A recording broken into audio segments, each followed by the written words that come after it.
Please rise for the pledge.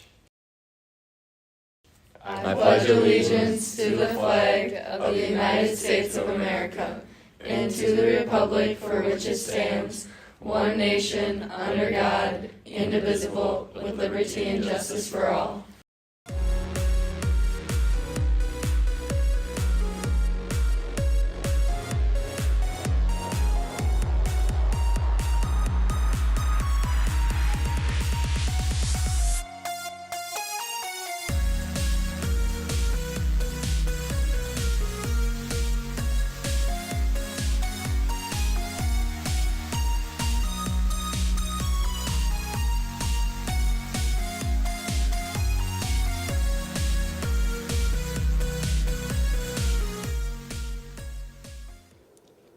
It's Heritage Day today. Today on Pomfret Live, we're running through today's schedule and adding 2 reminders, one for FCCLA and one for yearbook. We're starting from the top. Let's go through today's schedule.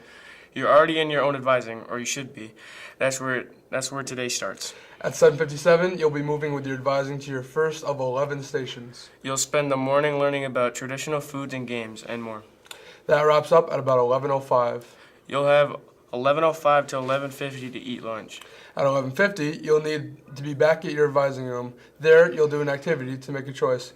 How will you spend the rest of your afternoon? There are movies, sledding games, and quiet study areas.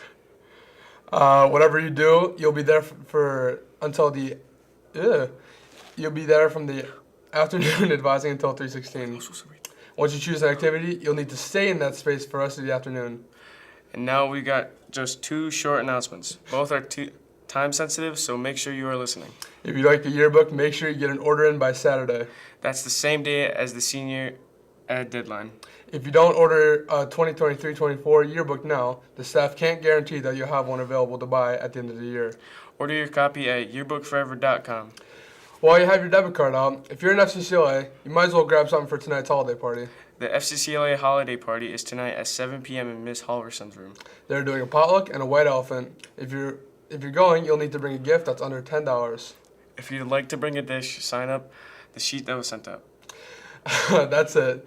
Remember, next up, you'll be traveling with your advising group to your first Heritage Day rotation. For Pomfret Live, I'm Toby. And I'm Roman.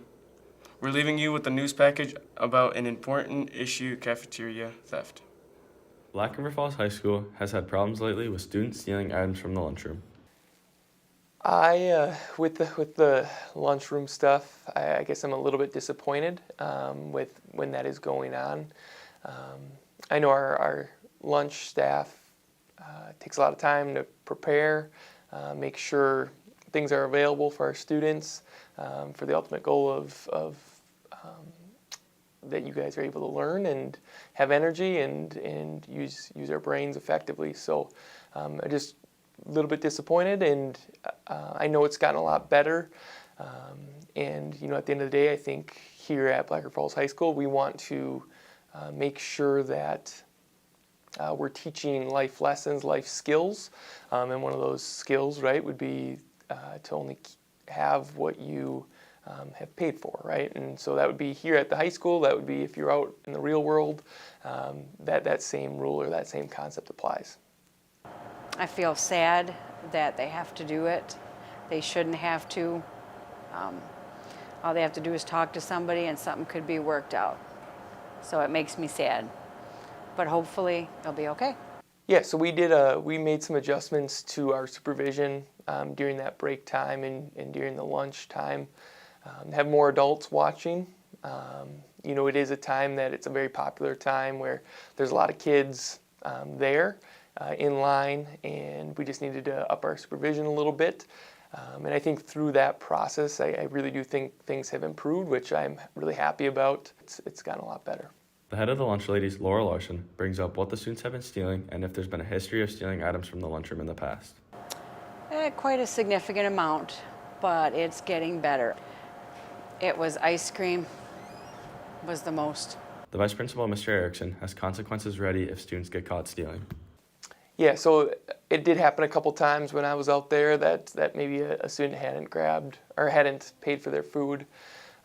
I always found the student and brought them back and made sure that they had a plan to pay for their food, whether it was on the spot or maybe the next day, and just making sure to follow up with them the next day and making sure that they did pay their part of it. And so, I think a lot of times it doesn't always have to be consequences, but maybe hopefully a life lesson learned